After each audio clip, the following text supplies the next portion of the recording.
வாழ்க வையகம், வாழ்க வையகம், வாழ்க வளமுடன்.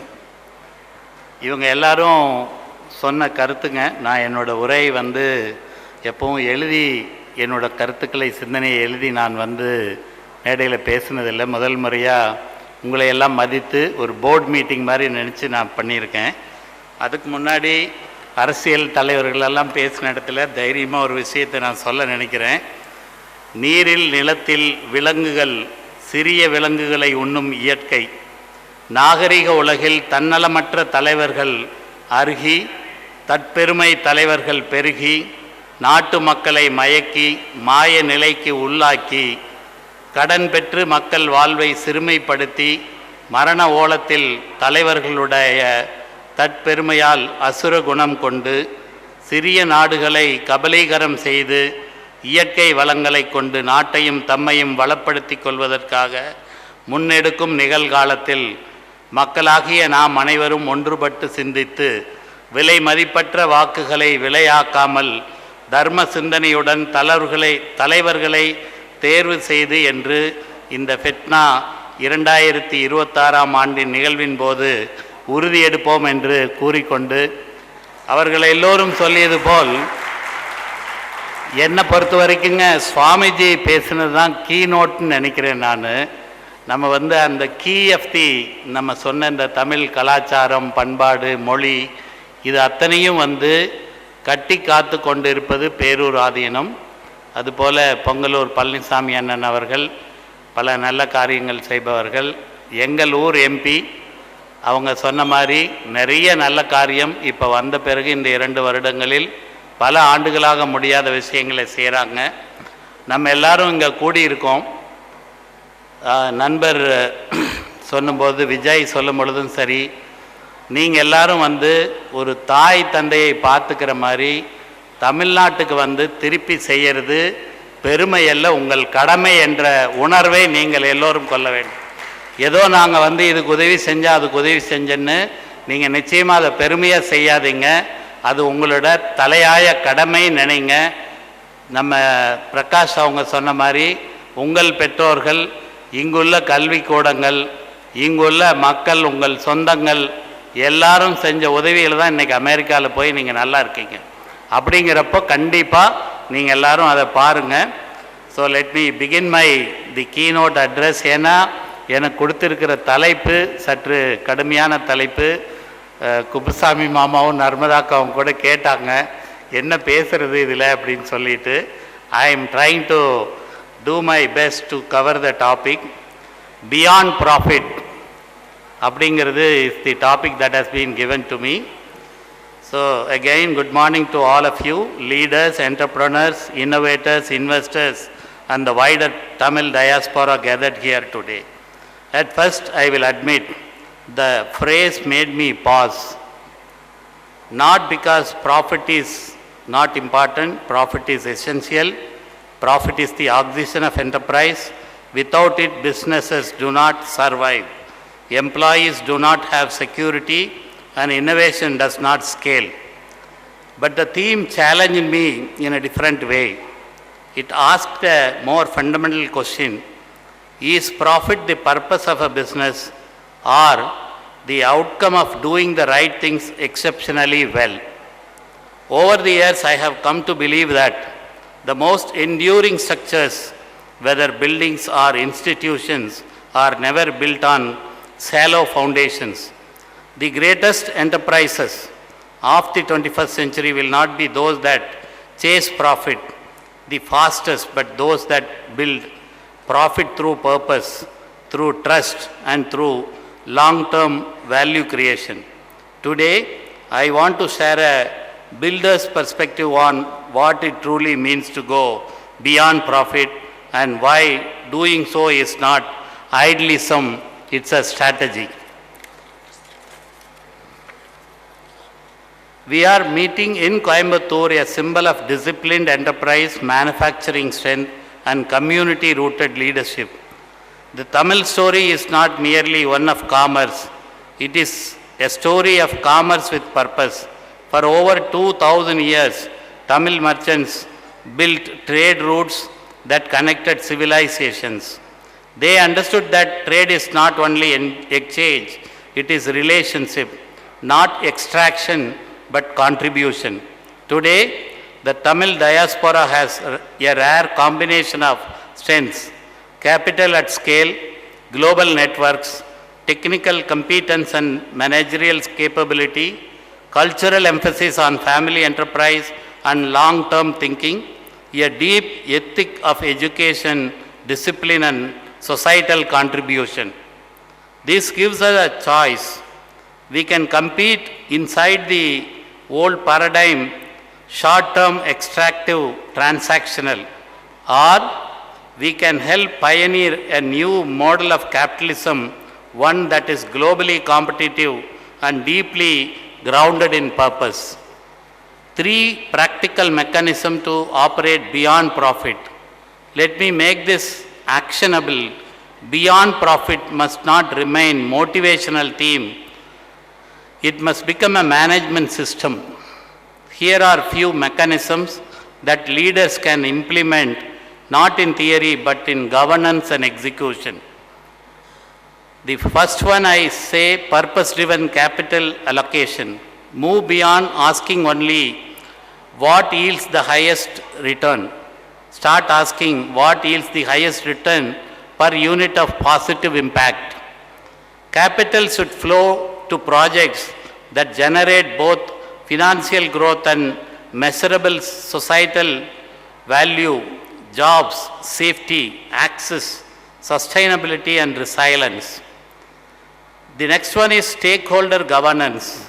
Boards should not be echo chambers. Consider structured mechanism to include perspectives beyond finance, labor voices, community insight, ESG and compliance expertise and technology risk leadership. These perspectives detect risk and opportunities that purely financial governance often misses. Employee wealth creation. Employees are not a cost line. Employees are not a cost line. They are your most defensible competitive advantage.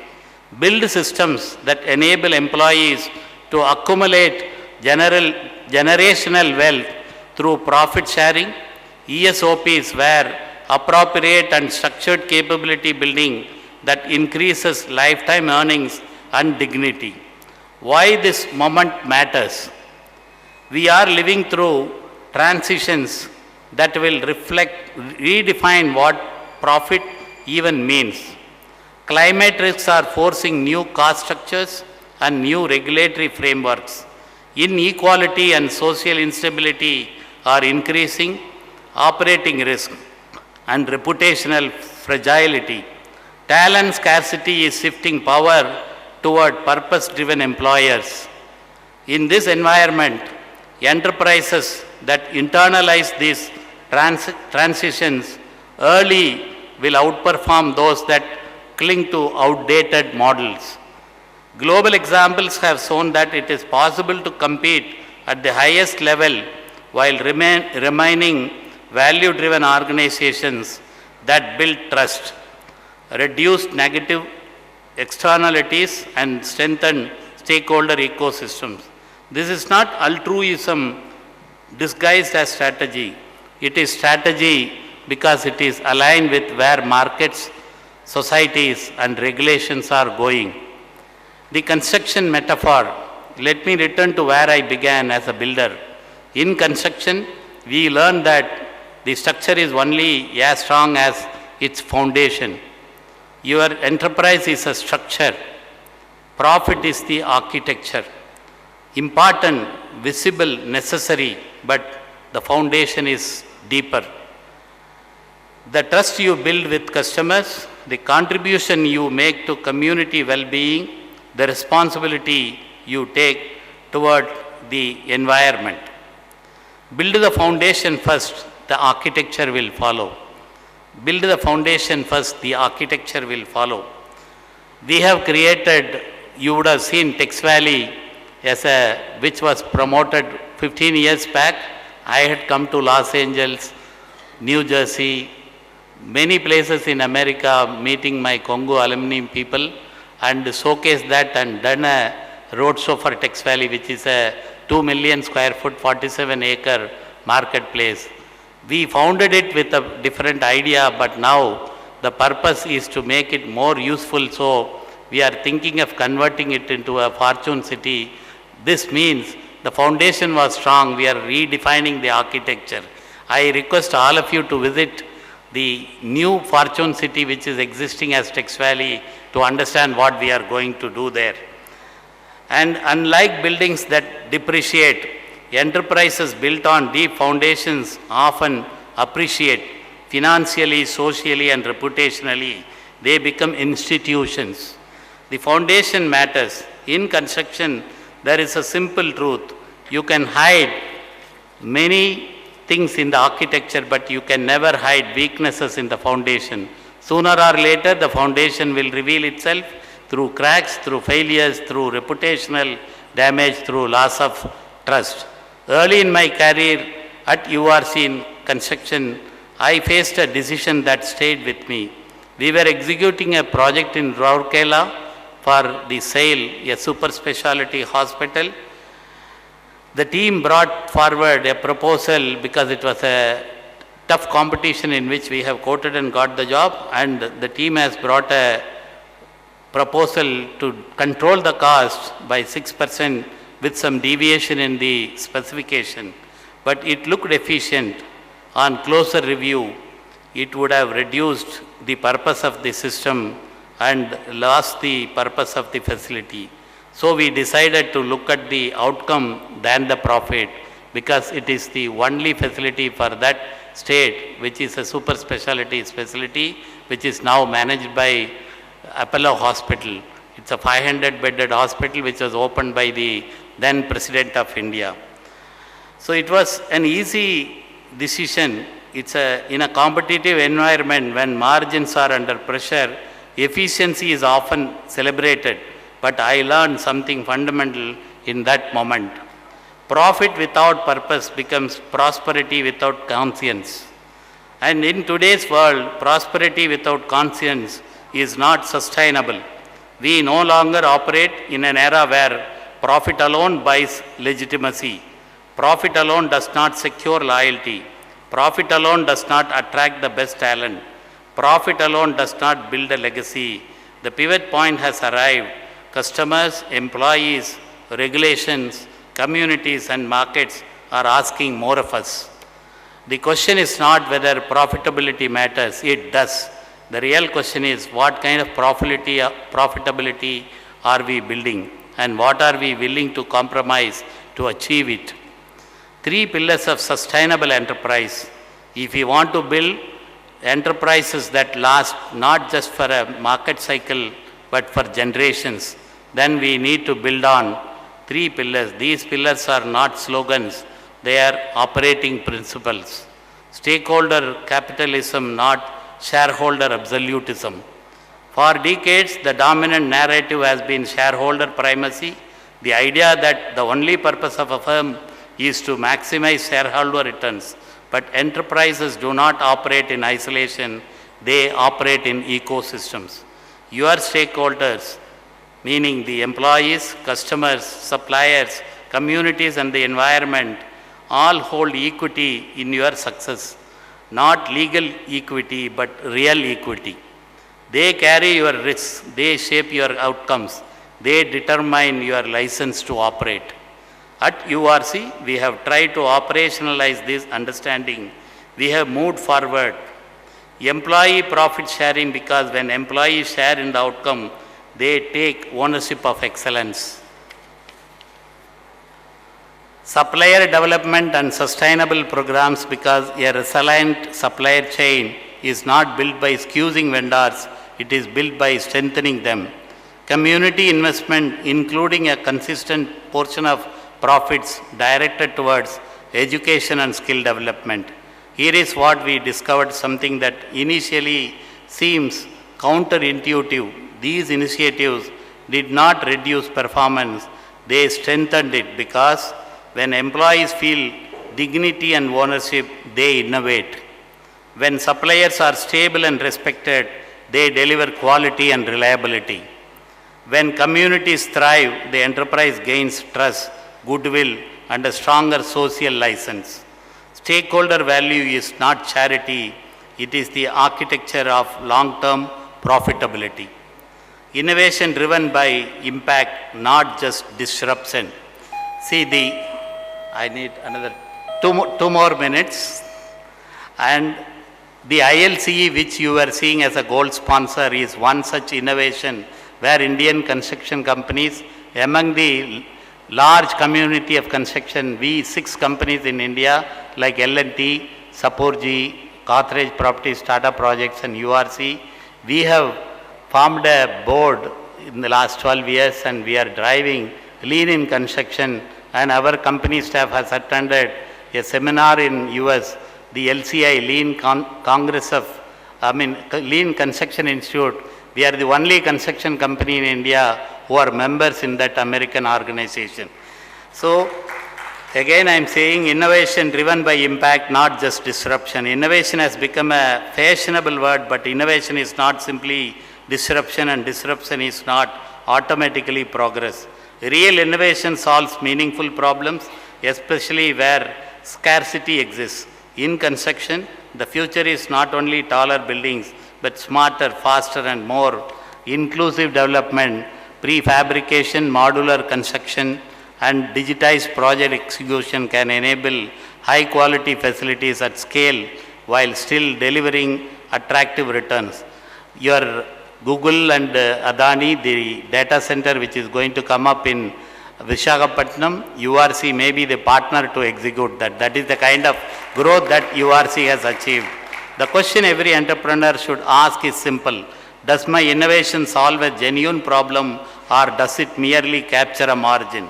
If your innovation improves access, affordability, resilience, safety and sustainability, then it compounds value for society, and that societal value will increasingly translate into business advantage. In the coming decade, competitive advantage will belong to enterprises that manage both financial metrics and impact metrics with equal discipline. Long-termism in a short-term world. We live in an economy that rewards speed. Capital markets celebrate quarterly results. Social media celebrates instant wins. But every enterprise that has built a multi-generational legacy has done the opposite. It has prioritized durability over applause. Think of institutions that endure, the Tatas, the Murugappa Group, and other long horizon family enterprises. Their success is not accidental. It is built on patience, principles, and refusal to be enslaved by short-term cycles. So, when I make major decisions, I ask myself a question that may sound unusual, but it is extremely practical. Will this decision make sense to my great-grandchildren looking back 50 years from now? If the answer is no, if it trades reputation for revenue or trust for speed, then it is not strategy, it is short-termism disguised as performance. Our moment, the Tamil Renaissance, a challenge to the Tamil diaspora. So, FiTEN and to the Tamil diaspora represented here, I pose a direct question. Will we choose extraction or creation? Will we maximize P&L or optimize impact? Will we build enterprises that last 3 decades or 3 centuries? We are positioned by capital, capability, network and heritage to lead a revolution in how global capitalism operates, but only if we choose to lead. Finally, every morning I ask myself a question that keeps me grounded. When someone looks back from the vantage point of 2076, 50 years from now, what will they say about my enterprise? Will it be remembered as a company that made money or as an institution that made a difference? Will my great-grandchildren be proud only of the wealth created or also of the world improved? That ultimately is what beyond profit means. Not profit without purpose, but profit through purpose, through stakeholder value, through innovation that serves real human needs, through long-term thinking that compounds across generations. Build your enterprise to last, build them to serve, build them with conscience. With these words, I thank Mr. Chinnuswamy who has contacted me to be a part of this event. I was initially asked to be a panel member. Subsequently, I do not know why they have chosen me to be a keynote speaker, that too a topic of this kind. But I believe we are all here, like our Tamil history, ரொம்ப காலமாக இருக்குன்னு சுவாமிஜி சொன்ன மாதிரி, ஜூலியர் Caesar, Alexander சொன்ன மாதிரிங்க, அவங்க பூசிக்கிட்டு இருந்த மீசையில் பூசியிருந்த நெய் வாசம் இப்போ அடிக்காது. நம்ம மீசையில் நெய் பூசினா தான் இன்றைக்கி இருக்கிற ஜெனரேஷனுக்கு வாசம் அடிக்கும். அந்த நெய் வாசத்தையே நம்ம சொல்லிக்கிட்டு நம்ம மொழி பெருமையும் நம் முன்னோர் பெருமையும் திருவள்ளுவரையும் சிலப்பதிகாரத்தையும் மற்றதையும் பெருமையாக நினைக்கிறத விட நாம் என்ன செய்ய போகிறோம், நம்ம எம்பி சொன்ன மாதிரி 3வது ஜெனரேஷன் என்ன செய்ய போகிறீங்க, இந்த இடத்துல இந்த ஹோட்டல் நாங்கள் பில்ட் பண்ணது, இந்த இடத்துக்கே ஒரு சரித்திரம் இருக்குது, இது மேலே ஸ்விம்மிங் பூல் இருக்குது, நாங்கள் எப்படி கஷ்டப்பட்டு இது பண்ணோன்னு தெரியும். நீங்கள் எல்லாருமே எதனாவது ஒன்று ஒரு சாதித்தோம் என்ற, அது பொருளாதார சாதனையாக மட்டும் இருக்க வேண்டியது இல்லைங்க, எழுத்தில் சாதனையாக இருக்கலாம், சமுதாயத்திற்கு உழைப்பதில் சாதனையாக இருக்கலாம். இப்போ நர்மதாக்காவை எடுத்துக்கங்க, அவங்க ரிட்டையர் ஆகிட்டும் உழைச்சிட்டு இருக்காங்க. $1 மில்லியன் மேலே செலவு பண்ணி வண்டர்னு ஒரு ப்ரோக்ராம், ஏழை மக்கள் அந்த பிரசவத்தின் போது அவங்க உயிரிழக்கக்கூடாது, நியோநாட்டல் டெத்தை ப்ரிவெண்ட் பண்ணணும்னு ஓடி ஓடி தேடி தேடி அக்கா வந்து அதுக்கு உதவி செஞ்சிட்ருக்காங்க. நீங்களும் அந்த மாதிரி தமிழன் என்று சொல்லடா தலை நிமிர்ந்து நில்லடான்னா நல்ல காரியத்திற்காக நிச்சயமாக நாம் எல்லோரும் ஒரே ஒரு நிமிஷம் ஆர்கனைசருக்கு ஒரு ரிக்வஸ்ட்டு, இங்கே இருக்கிறவங்க ஒளியோடு இருந்தால் பார்த்தாது, எல்லாருக்கும் அந்த வெளிச்சத்தை கொடுங்க. எல்லோரும் வெளிச்சமாக இருந்தால் தான் அவங்க மூஞ்சியை பார்த்தா தான் பேசுகிறவங்களுக்கு கண்டிப்பாக இன்னும் கொஞ்சம் பேச்சு நல்லா வரும். அந்த இருட்டை போக்கி மொத்த ஹாலுக்கும் வெளிச்சத்தை கொடுங்க. ஏன்னா இருட்டில் பேசுகிற மாதிரி இருக்குது. ப்ளீஸ் நீங்கள் வந்து எல்லா லைட்டையும் போடுங்க. இந்த ஹாலே அழகான கால், அவங்களெல்லாம் இருட்டில் உட்கார வச்சு, இன்றைக்கி நாடே அப்படி தான் இருக்குது. ஆட்சி செய்கிறவங்க எல்லாம் வந்து வெளிச்சத்துலேயும் நம்ம எல்லாம் இருட்டிலையும் இருக்கோம். நீங்கள் எல்லோரும் வெளிச்சத்துக்கு வாங்க. நீங்கள் வெளிச்சத்தில் இருந்தால் தான் உங்கள் முகத்தை பார்த்தா தான் சில பேச்சாளருக்கு பேச்சே வரும். ஒரு 5000 பேரை பார்த்து பேசுகிறேன்னு வச்சுக்கோங்க, ஒருத்தருக்கு வர சிரிப்பும் என்டார்ஸ்மெண்ட்டும் பேசுகிறவங்களே இன்னும் உற்சாகப்படுத்து, நீ சரியாதான்ப்பா பேசுகிற, இல்லை யூ ஆர் டாக்கிங் நான்சென்ஸ்னால் கூட அந்த expressions will make us understand. So please இந்த லைட்டெல்லாம் போடுங்க, எல்லார் முகமும் தெரியட்டும், நீங்களும் எல்லாரும். ஏன்னா it is a fully packed. I know as a CII State Vice Chairman and I am going to be the Chairman, how difficult it is to manage time and how difficult it is to manage speakers. So all the very best for this wonderful event. I promise that I will be there on July 2nd, 3rd or 1st, 2nd, 3rd in New Jersey to enjoy and cherish the moment with all of you. Thank you very much.